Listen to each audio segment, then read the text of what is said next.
Welcome back to my channel. ఈరోజు మీ అందరి కోసం మరొక ఇంట్రెస్టింగ్ మూవీ తీసుకొచ్చాను. అదేంటో కాదు, సర్వం మాయ. మలయాళంలో 140 కోట్లు వసూలు మూవీ ఎలా ఉంది అనే దాని గురించి ఇప్పుడు రివ్యూ మొత్తం ఇవ్వబోతున్నాను. ప్లీజ్ ఎండింగ్ వరకు చూడండి. సర్వం మాయ నటీనటులు నివిన్ పాలి, రియా షింబు, అజు వర్ష, జనార్దన్, ప్రీతి ముకుందన్ తదితరులు. రచనా దర్శకత్వం అఖిల్ సత్యన్. స్ట్రీమింగ్ వేదిక జియో హాట్స్టార్. సింపుల్ కథకు హృదయమైన సన్నివేశాలు జోడించి సినిమాలను తీర్చిదిద్దుతున్న మలయాళ దర్శకులు. అలాంటి చిత్రమే సర్వం మాయ.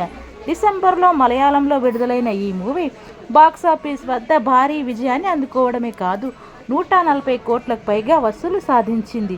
తాజాగా ఓటీటీలోకి అడుగు పెట్టిన ఈ సినిమా, మరి ఈ సినిమా ఎలా ఉంది, ఎలాంటి వినోదాన్ని పంచింది అనేది ఇప్పుడు తెలుసుకుందాం. అసలు సినిమా కథ ఏంటంటే, ప్రబేందు నంబూద్రి అలియాస్ నివిన్ పౌలి సాంప్రదాయ బ్రాహ్మణ కుటుంబానికి చెందిన యువకుడు. తరతరాలుగా పౌరోహిత్యమే వృత్తిగా జీవిస్తుంటాడు. తల్లి మరణం తర్వాత ప్రబేందుకు దేవుడిపై నమ్మకం పోతుంది. గిటార్ వాయించడంలో అభిరుచి ఉండటంతో స్టేజ్ షోలకు పనిచేస్తూ ఉంటాడు.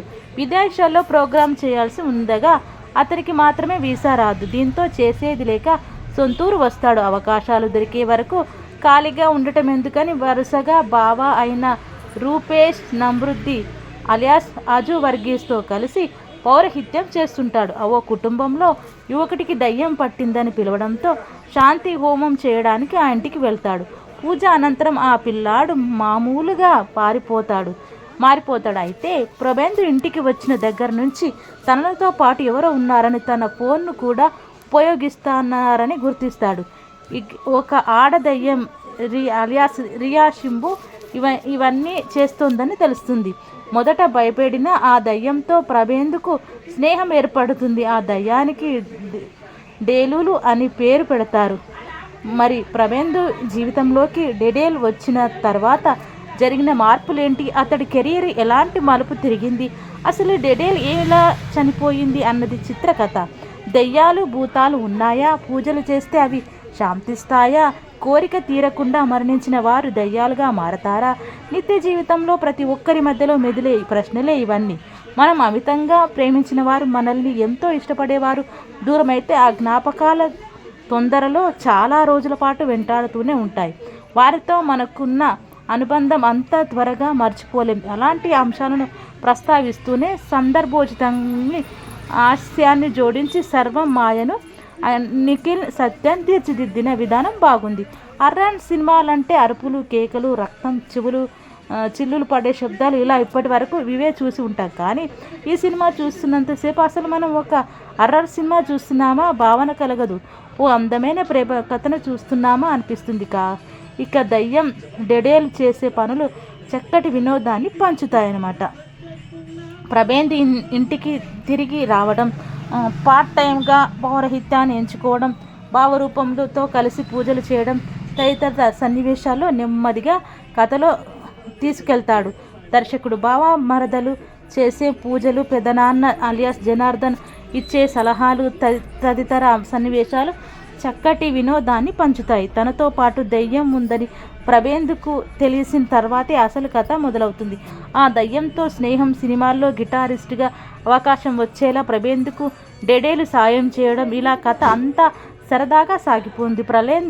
ప్రబేందు ఇంట్లో డెడేలు చేసే పనులు దయ్యం ఉందని తెలియక అతడి కుటుంబ సభ్యులు ఏదో జరుగుతుందని అనుకోవటం, ఇలా ప్రతి సన్నివేశం చక్కటి వినోదాన్ని పంచుతుంది. ఇక్కడ హర్రర్ మూవీ చూస్తున్నామన్న ఫీలింగే అనిపించదు.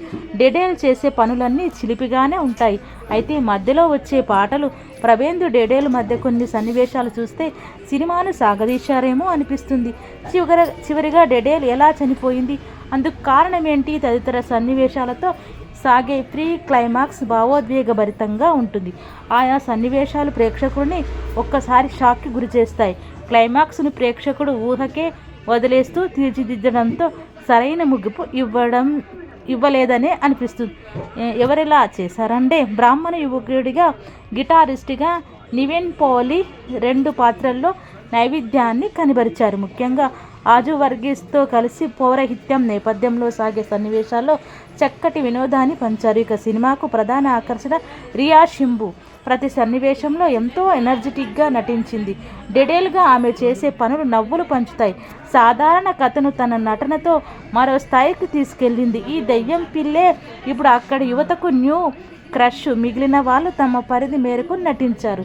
సాంకేతికంగా సినిమా బాగుంది. క్లైమాక్స్ చూసిన తర్వాత సినిమాలో వచ్చిన రామ్ తమన్నాల ఎందుకంటే ప్రేమంట ఛాయలు కనిపిస్తే అది ప్రేక్షకుడి తప్పు కాదు. కాకపోతే నిడివి పెరిగిందేమో అనిపిస్తుంది. సాధారణంగా డబ్బింగ్ సినిమాలు సంభాషణలు అందులో వాడే పదాలు కృతకంగా ఉంటాయి. కానీ ఈ మూవీ విషయంలో ప్రత్యేక శ్రద్ధ తీసుకున్నారు. అది తెరపై స్పష్టంగా కనిపిస్తుంది. కోయారే కోయి, ఫ్లాష్ మ్యాన్ అంటూ సినిమా తెలుగు మీమ్ కంటెంట్లో కనపడే చాలా పదాలను సందర్భోచితంగా వాడటం జరిగింది. దాంతో సినిమా కథకు మనం కనెక్ట్ అవుతాము.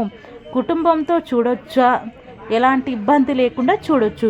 తెలుగు ఆడియోలోని జియో హాట్స్టార్ వేదికగా స్ట్రీమింగ్ అవుతుంది. సినిమాకున్న బలాలు నివిన్ పౌలి, రియా షింబు, వినోదం అండ్ ప్రీ క్లైమాక్స్లో ట్విస్ట్. బలహీనతలు పాటలు, అక్కడక్కడ నెమ్మదిగా సాగే కథనం, చివరిగా ఇది వినోదాన్ని పంచే అందమైన దెయ్యం కథ సర్వం మాయ అనమాట. ఇదండి మన సర్వం మాయ మూవీ రివ్యూ. మరిన్ని మంచి మంచి అప్డేట్స్ మళ్ళీ మీ ముందుకు వస్తుంటాను. Thank you so much.